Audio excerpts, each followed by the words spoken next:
രക്ഷിക്കൽ, ആ രക്ഷിക്കുന്ന സ്വഭാവമാണിത്. എല്ലാ തോന്നിയവാസം ചെയ്യുകയാണെങ്കിലും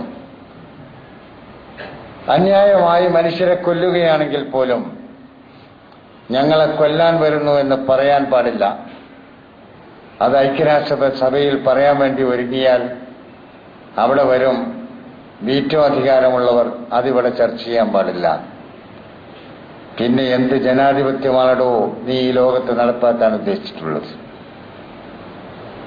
ജനാധിപത്യം എന്നതിനൊരു മയന പറഞ്ഞു തരണ്ടേ, ഒരർത്ഥം, ജനങ്ങൾക്ക് മനസ്സിലാകുന്നൊരർത്ഥം. ഞങ്ങളത് ആ തല്ലിക്കൊല്ലുന്നു എന്ന് പറയുമ്പോൾ, അത് പറയാൻ പറ്റുന്ന ഒരു കേന്ദ്രത്തിൽ ചെന്ന് പറയുമ്പോൾ അതിവിടെ പറയാൻ പാടില്ല. ഞങ്ങളെ രാജ്യം ഇതാ ഇവരെ പിടിച്ചെടുത്തിരിക്കുന്നു, അതിവിടെ ചർച്ച ചെയ്യാൻ പാടില്ല. നിങ്ങൾക്ക് പോകാം, നിങ്ങൾക്ക് അഫ്ഗാനിസ്ഥാനിലേക്ക് പോകാം, അനുവാദം കൊടുത്തു. അതേപോലെ തന്നെ നിങ്ങൾക്ക് പോകാം പാകിസ്ഥാനിലേക്ക്, അനുവാദം കൊടുത്തു. പ്ലെയിൻ പറപ്പിക്കാൻ പോലും ആളില്ലാത്ത വിധം,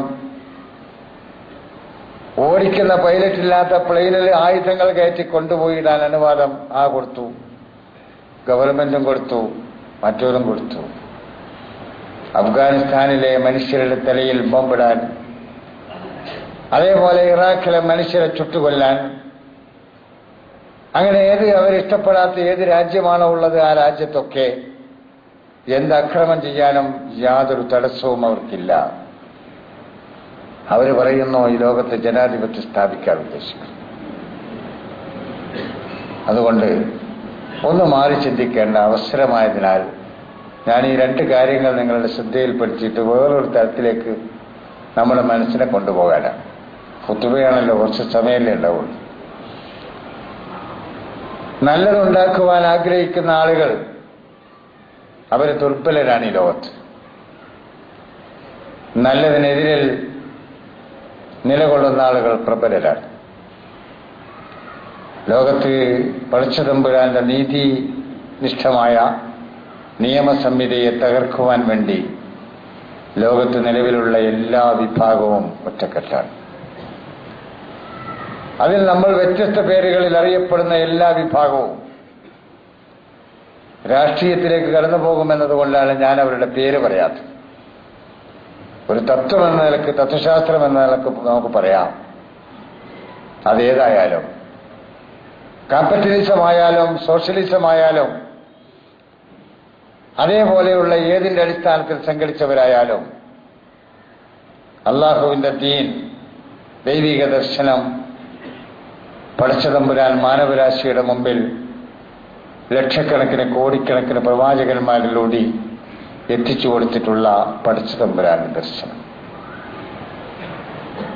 ആ ദർശനം നടപ്പിലാക്കുന്നതിനെതിരെ അവരെല്ലാവരും സംഘടിതരാണ്. ആർക്കും അതിൽ അഭിപ്രായ വ്യത്യാസമില്ല. ഏതാനും ദിവസം മുമ്പ് പത്രത്തിൽ നിങ്ങൾ വായിച്ചു കാണും, ഇറാൻ ഒരു ആണവ ശക്തിയായി മാറിയാൽ അതിന്റെ ഏറ്റവും വലിയ ഭീഷണി റഷ്യക്കായിരിക്കും. പറയുന്നത് ആരാണ്? അമേരിക്കക്കാരൻ. ഇറാൻ ആണവ ശക്തിയായി മാറിയാൽ ഏറ്റവും വലിയ ഭീഷണി റഷ്യക്കായിരിക്കും. റഷ്യനെ പേടിപ്പിച്ചവിടെ നിർത്തി. കാരണം വല്ല സഹായം അവർ ചെയ്യുന്നത് അതാണില്ലാതാണ്. അതേപോലെ ലോകത്തെ പടച്ചതമ്പുരാന്റെ പരമാധികാരം സ്ഥാപിക്കണമെന്ന് ശക്തിയായി വാദിക്കുന്നവരാണ് ഇസ്ലാമിസ്റ്റുകൾ. ചൈനയിൽ പോയി പറഞ്ഞു, ഈ ഇസ്ലാമിസ്റ്റുകൾ അധികാരത്തിൽ വന്നാൽ അതിന്റെ ആദ്യത്തെ ഭീഷണി നിങ്ങൾക്കായിരിക്കും. അപ്പൊ അവരും അവിടെ മാറി നിന്നു. യൂറോപ്പ്, അമേരിക്കൻ മേഖലകളിലുള്ളവർക്ക് പണ്ടേ അറിയാം, ഇസ്ലാമിൽ നിലവിൽ വന്നാൽ തീർച്ചയായും ഞങ്ങൾക്കത് അപകടമാണ്. അവരുടെ കീഴിൽ ജീവിക്കുന്ന മുസ്ലിം ജാതി സമുദായത്തിന്റെ ആധിപത്യത്തിൽ നിലനിൽക്കുന്ന ഏകാധിപതികളായ രാജാക്കന്മാർക്കൊക്കെ അറിയാം, ഇസ്ലാം നിലവിൽ വന്നാൽ ഞങ്ങൾക്ക് അപകടമാണ്. സൗദി രാജാവിനറിയാം, അതേപോലെ തന്നെ കുവൈത്തിലെ ഷെയ്ഖിനറിയാം, അമീറിനറിയാം, UAE ഷേഖന്മാർക്കറിയാം. അങ്ങനെ ലോകത്ത് മുസ്ലിം ജാതി സമുദായങ്ങളുടെ ഭൂരിപക്ഷം, ആ ഭൂരിപക്ഷത്തെ ഭരിച്ചുകൊണ്ടിരിക്കുന്ന ഭരണാധികാരികൾക്കൊക്കെ അറിയാം, യഥാർത്ഥ ഇസ്ലാം നിലവിൽ വന്നാൽ ഞങ്ങൾക്കത് അപകടമാണ്. ഇനി പ്രസിഡന്റുമാര് ഭരിച്ചുകൊണ്ടിരിക്കുന്ന രാജ്യങ്ങളുണ്ടല്ലോ, മുസ്ലിം ജാതി സമുദായത്തിന്റെ രാജ്യങ്ങൾ. ഈജിപ്ത്, സിറിയ, അതേപോലെ ഇറാഖ്, നമ്മുടെ പാകിസ്ഥാൻ, ബംഗ്ലാദേശ്, അതേപോലെ ഇന്തോനേഷ്യ തുടങ്ങി, മലേഷ്യ തുടങ്ങി ആഫ്രിക്കൻ മേഖലകളിലും ഏഷ്യൻ മേഖലകളിലും പേരിന് പ്രസിഡന്റുമാരെ ഭരിച്ചുകൊണ്ടിരിക്കുന്ന, എന്നാൽ ഇലക്ഷൻ നടന്നു എന്ന് വരുത്തി തീർക്കുവാൻ എന്തെങ്കിലും ചില പ്രഹസനങ്ങൾ നടത്തി കാലാകാലം ചാകുന്നത് വരെ ഹുസ്നി മുബാറക്ക് തന്നെ പ്രസിഡന്റായി പോരുന്ന, അതേപോലെ ചാകുന്നത് വരെ, മരണം വരെ ഞാൻ തന്നെ പ്രസിഡന്റായിത്തീരുന്ന ഓരോ രാജ്യത്തെയും ആൾക്കാരുണ്ടല്ലോ. അവർക്കും അറിയാം യഥാർത്ഥ ഇസ്ലാം നിലവിൽ വന്നാൽ ഞങ്ങൾക്ക് അപകടമാണ്. യഥാർത്ഥ ഇസ്ലാം നിലവിൽ വരുന്നതിന് മുമ്പിൽ മാർഗതടസ്സം സൃഷ്ടിക്കുന്നു അവർ. എന്തിനെ? നിങ്ങളുടെ ജീവനേക്കാൾ സ്നേഹിക്കുന്ന ഖുർആൻ,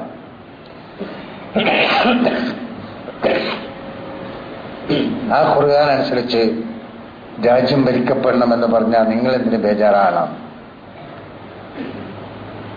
നിങ്ങളുടെ രാജ്യം ഭരിക്കപ്പെടേണ്ടത് ഖുർആൻ അനുസരിച്ചാണ്, പ്രവാചകന്മാരുടെ ചര്യ അനുസരിച്ചാണ് എന്ന് പറഞ്ഞാൽ നിങ്ങൾ എന്തിന് ബേജാറാകണം? നിങ്ങൾ ഏറ്റവും കൂടുതൽ സ്നേഹിക്കുന്നത് അള്ളാഹുവിനെയല്ലേ? നിങ്ങൾ ഏറ്റവും കൂടുതൽ സ്നേഹിക്കുന്നത് പ്രവാചകന്മാരെയല്ലേ? നിങ്ങൾ മാറോടണച്ചു വെച്ചിട്ടുള്ളത് അള്ളാഹുവിന്റെ ഖുർആനല്ലേ? അള്ളാഹു നൽകിയ ദൈവിക നിയമങ്ങൾ അടങ്ങിയ വേദഗ്രന്ഥങ്ങളുടെ അടിസ്ഥാനത്തിൽ രാജ്യങ്ങൾ ഭരിക്കപ്പെടണമെന്ന് പറഞ്ഞാൽ നിങ്ങൾ എന്തിനു ബേജാറാകണം? നിങ്ങൾ സ്നേഹിക്കുന്ന ഇസ്ലാം നിലവിൽ വരണമെന്നല്ലേ പറയുന്നുള്ളൂ. എന്താ ഇത്ര പ്രയാസം?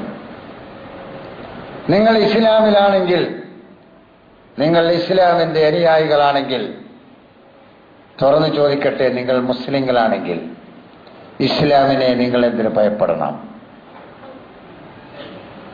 നിങ്ങൾ ഇസ്ലാമിനെ ഭയപ്പെടുന്നുവെങ്കിൽ നിങ്ങൾ നിങ്ങളുടെ നെഞ്ചത്ത് കൈവച്ച് ചോദിക്കൂ, ഞാൻ മുസ്ലിമാണോ? ഒരു മുസ്ലിമിന് അവന്റെ ഇസ്ലാമിനെ ഭയപ്പെടാൻ പറ്റുമോ? ഒരു മുസ്ലിമിന് അവന്റെ ഖുർആനിനെ ഭയപ്പെടാൻ പറ്റുമോ? ഒരു മുസ്ലിമിന് അവന്റെ പ്രവാചകന്മാരെ ഭയപ്പെടാൻ പറ്റുമോ? മുഹമ്മദ് നബി അലൈഹിസ്സലാത്തു വസ്സലാം ജീവിച്ചു കാണിച്ചു എന്ന മാതൃകയാണ് സ്വീകരിക്കേണ്ടതെന്ന് പറയുമ്പോൾ അത് മാറോടണക്കേണ്ടവൻ മുസ്ലിമല്ലേ? ആദ്യമായി മാറോടണക്കേണ്ടത് ഖുർആനാണ്. നമ്മുടെ ജീവിതത്തിന്റെ ദസ്തൂർ, ഭരണഘടന എന്ന് പറയുമ്പോൾ ഖുർആനിനെ മാറോടണച്ചു പിടിച്ച മുസ്ലിങ്ങളെ നമ്മളല്ലേ അതാദ്യം സ്വീകരിക്കേണ്ടത്? സ്വീകരിക്കില്ല. കാരണം ജാതി സമുദായം അവരുടെ താല്പര്യങ്ങളുടെ പിന്നാലെ പോവുകയാണ്. ഖുർആൻ ചോദിച്ചില്ലേ, മദീനയിൽ ചെന്നപ്പോൾ പടച്ച തമ്പുരാന്റെ വേദഗ്രന്ഥമായ തൗറാത്തിന്റെ അനുയായികളാണ് ഞങ്ങൾ എന്ന് വിശ്വസിച്ചിരുന്ന ജൂതന്മാര്, ആ ജൂതന്മാര് മുഹമ്മദ് നബിനെ അംഗീകരിക്കാൻ തയ്യാറായില്ല. ഒരു കരാറൊക്കെ ഉണ്ടാക്കിയിട്ടുണ്ടെങ്കിലും നബിയോ പ്രവാചകനെ അംഗീകരിച്ചില്ല. കരാറൊക്കെ അവസാനം തള്ളിക്കളഞ്ഞു. എന്തായിരുന്നു അവർക്ക് തടസ്സം? അള്ളാഹുവിന്റെ നിയമം ആ നാട്ടിൽ നടപ്പിൽ വരുന്നതിന് അവിടെ ഉണ്ടായിരുന്ന അള്ളാഹുവിന്റെ നിയമമാണ് ഞങ്ങൾ നടപ്പാക്കുന്നത് എന്ന് വിശ്വസിച്ചിരുന്ന ജൂതന്മാർക്ക് എന്തായിരുന്നു തടസ്സം? അള്ളാഹു ചോദിച്ചില്ലേ, വലാ തകൂനു അവ്വല കാഫിരിൻ ബിഹി, വലാ തകൂനു അവ്വല കാഫിരിൻ ബിഹി. ഈ ഖുർആനിനെ ആദ്യമായി നിഷേധിക്കുന്ന ആളുകൾ നിങ്ങളാകാൻ പാടില്ലായിരുന്നു. ഈ ഖുർആനിനെ ആദ്യമായി എതിർക്കുന്നത് നിങ്ങളാകാൻ പാടില്ലായിരുന്നു. ഈ പ്രവാചകനെതിരിൽ ആദ്യമായി സംഘടിക്കേണ്ടത് നിങ്ങളാകാൻ പാടില്ലായിരുന്നു. അത് തന്നെയല്ലേ നൂറ്റാണ്ടുകളിലൂടെ കടന്നു പോകുന്ന നമ്മുടെ ചരിത്രവും നമ്മളോട് പറയുന്നത്? ഈ ജാതി സമുദായത്തെ നമ്മളെവിടെ കൊണ്ടുപോയി വെക്കണം? ഇസ്ലാമിന് പരിചയമില്ലാത്ത ഒന്നാണ് യഥാർത്ഥത്തിൽ ജാതി സമുദായം. ഇസ്ലാമിലും മനുഷ്യരല്ലേ ഉള്ളൂ. ആ മനുഷ്യരിൽ നല്ലവരും നല്ലവരല്ലാത്തവരും, അത്രേ ഉള്ളൂ. ഇസ്ലാമിന് അതേ അറിയുള്ളൂ. അതിന്റെ അപ്പുറം വേറൊന്നും അറിയില്ല. പക്ഷെ നമ്മൾ ഉണ്ടാക്കിയിട്ടുള്ള ഒരുപാട് കാര്യം, ആ ഉണ്ടാക്കിയത് ചിലപ്പോൾ ഗുണമാകാം, ചിലപ്പോൾ ദോഷമാകാം. പക്ഷേ ദോഷമായ ഭാഗമാണ് ഞാനീ പറയുന്നത്. അള്ളാഹുവിന്റെ ദീൻ അതിന്റെ തനതായ രൂപത്തിൽ വരുമ്പോൾ അതിനെ സന്തോഷപൂർവ്വം സ്വാഗതം ചെയ്യേണ്ട വിഭാഗം അതിനെതിരെ. അതെന്തിനാ? സൗദി അറേബ്യയിലെ മഹാഭൂരിപക്ഷവും മുസ്ലിങ്ങളാണ്. അറേബ്യൻ മേഖലയിലെ ഭൂരിപക്ഷം മുസ്ലിങ്ങളാണ്. ഈജിപ്തിലെ 92% മുസ്ലിങ്ങളാണ്. സിറിയയിലെയും ഇറാഖിലെയും 92% മുസ്ലിങ്ങളാണ്. പാകിസ്ഥാനിലും ബംഗ്ലാദേശിലും ഇന്തോനേഷ്യയിലും ഒക്കെ സ്ഥിതി അത് തന്നെയാണ്. ആഫ്രിക്കൻ മേഖലയിലെ മുസ്ലിം നാടുകളുടെയും സ്ഥിതി അത് തന്നെയാണ്. എന്തേ? അവിടെ അള്ളാഹുവിന്റെ നിയമം